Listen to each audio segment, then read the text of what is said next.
தி Lord. ஆண்டவராய் இயேசு கிறிஸ்துவின் என் நாமத்தினாலே அன்பின் வாழ்த்துதல். கர்த்தருடைய பிள்ளைகளே, எப்படி உற்சாகமாய் இருக்கிறீங்களா? நீங்கள் சந்தோஷமாய் சமாதானமாய் இருப்பீங்க.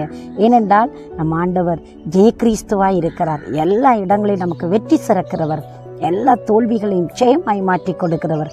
நிச்சயமாய் உங்களுக்கு ஒரு நன்மை செய்வார். உங்களோட தனிப்பட்ட வாழ்க்கையில், குடும்பத்தில், உங்களோட ஊழிய பாதையில், நீங்கள் தொழில் செய்கிற ஸ்தானத்தில் தேவன் உங்களுக்கு ஒரு உயர்வை தருவார், உங்களுக்கு ஒரு கனத்தை தருவார், உங்களுக்கு அற்புதம் செய்து உங்களை எப்போவுமே உங்களுடைய நம்பிக்கையை வலுப்படுத்த ஒரு வல்லமை உள்ளவராய் இருக்கிறார். இந்த நாளிலும் நாங்களுடைய விசேஷித்தமான ஒரு ஜீவனுள்ள வார்த்தையை நாங்கள் கேட்போமா?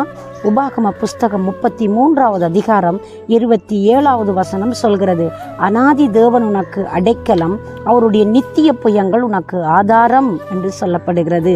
அன்பு பிள்ளைகளே, அநாதியாய் இருக்கிறவர், அநாதியா என்ற ஆதியும் அந்தமும் இல்லாதவர், அல்பாவும் ஒமேகாவும், முந்தினவரும் பிந்தினவரும், இருக்கிறவரும் இருந்தவரும் இனிமேலும் வரப்போகிறவரும் ஆகிய இரட்சகர் அந்த தெய்வம் சொல்லுகிறார். அநாதி தேவன், அந்த நித்தியமானவர், முடிவில்லாதவர், யாரும் காணாதவரும் கண்டிராதவரும் காணக்கூடாதவருமான மகத்துவம் நிறைந்த தேவன் அநாதி தேவனாய் இருக்கிறார். அநாதி காலமாய் என்றென்றைக்கும் ஜீவிக்கிற தெய்வமாய் நம்முடைய வாழ்க்கையில அற்புதங்களை செய்கிற இறைவன் அவர் எப்படி இருக்கிறாராம்? அநாதி தேவன் உனக்கு அடைக்கலம், அவருடைய நித்திய புயங்கள் உங்களுக்கும் எனக்கும் அது ஆதாரமாய் இருக்கிறது, அது உறுதுணையாய் இருக்கிறது, நமக்கு உற்சாகம் கொடுக்கிறதாய், நம்மை தட்டி கொடுத்து நம்மை தைரியப்படுத்துகிறதாய் இருக்கிறது. இந்த மக்களுக்கு தேவன் சொல்லுகிறார், நான் உங்களுக்கு ஆலோசகராய் இருப்பேன், நான் உங்களுக்கு அநாதியாய் என்றென்றைக்கும் அடைக்கலமாய் இருப்பேன், என்னுடைய புயங்களினால் உங்களை தாங்குவேன் என்பதாக ஆண்டவருடைய வார்த்தை சொல்லுகிறது.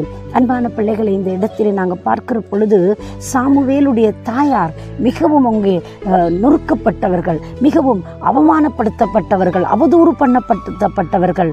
அப்படிப்பட்ட அந்த தாயுடைய கண்ணீரை கேட்டார்.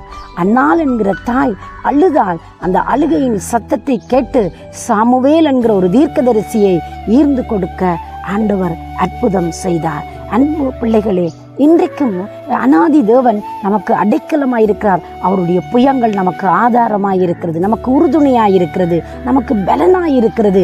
நானும் நீங்களும் எதை குறித்து கவலைப்பட்டு நாங்கள் மனமுடைந்து போகிறோமோ அந்த நிலையிலே தேவன் நமக்கு உதவி செய்ய இன்றைக்கும் வல்லமை உள்ளவராய், வழிகாட்டுகிற கடவுளாய், நம் பக்கமாய் கடந்து வந்து நன்மை செய்கிறவராய் இருக்கிறார். நீங்கள் எதை குறித்தும் கவலைப்படாமல் நாம் அவரிடத்திலே தொடர்ந்து நாங்கள் பற்றி கொள்ளுவோம், அவரை அண்டிக் கொள்ளுவோம், அவர் நமக்கு நன்மை செய்யட்டும். அன்பானவர்களே, பாருங்க, அந்த அன்னாள் அழுதா, தேவ சமூகத்தில் போய் அழுதா, மிக ரொம்ப கவலை. அவருடைய கணவர் நேசித்தது உண்மைதான், அவருடைய அன்பு செய்தது உண்மைதான், எல்லாம் இருந்த போதிலும் ஆனால் அன்னாளுக்கு தேவையானது அந்த குழந்தை கிடைக்கவில்லையே, அந்த குழந்தை பாக்கியம் கிடைக்கலே. ஆனால் அன்னாள் என்ன செய்த தெரியுமா? அநாதியாய் என்றென்றைக்கும் இருக்கிற தெய்வத்திடத்தில் ஓடிப்போய் முறையிட்டார். அந்த முறையிடுகிற பொழுதும் அங்கே இருந்த ஆசாரியன் அவளை புரிந்து கொள்ளல, அவதூறு பண்ணினார். அவளை அந்த அங்கலாய்ப்பை அவரால் உணர முடியல. ஆனால் வானத்தையும் பூமியையும் படைத்த கடவுள், அண்ட சராசரங்களை உண்டாக்கின தெய்வம், மனிதனுக்காக தன் ஜீவனை கொடுத்த தேவன் அந்த அன்னாளுடைய கண்ணீரை கண்டார், அந்த கதறலை கேட்டார். ஆண்டவர் சொல்லுகிறார், நீ போ, பயப்படாதே, உனக்கு ஒரு அற்புதம் நடக்கும் என்பதாக தேவன் அங்கே சமாதானத்தோடு அனுப்பினார். அந்த சமாதானத்தின் பலன்தான் சாமுவேல் என்கிற தீர்க்கதரிசி. சாமுவேல் என்கிற தீர்க்கதரிசி தான் தொடக்கம் பேர் செய்வா மட்டும் தீர்க்கதரிசி என்ற பேரும் புகழுமான ஒரு தேவ மனிதனாய் மாறினார்.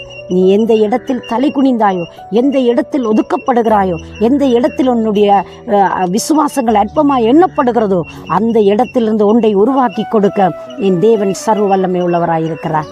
இந்த நாளில் அவரை நோக்கி பாருங்கள், தேவன் உங்களுக்கு அற்புதம் செய்வார். தலை குனிந்த இடத்தில் எங்களை மறுபடி எடுத்து நிறுத்துகிற தெய்வம் இந்த நாளிலே வல்லமை உள்ளவராய் நம் மத்தியில் வீற்றிருக்கிறார். அவரை நோக்கி பார்த்து நாங்கள் பிழைத்துக் கொள்வோமா? அவருடைய நன்மையினால் நாங்கள் திருப்தி அடைவோமா? அவரை மட்டும் விட்டு விடாதிருங்கள். அவருடைய அடைக்கலத்திற்குள் வாருங்கள். அவருடைய கரத்தை, புயத்தை பிடித்து கொள்ளுங்கள். அவர் உங்களுக்கு நன்மை செய்யட்டும். உங்களுக்காக நான் மன்றாடட்டுமா?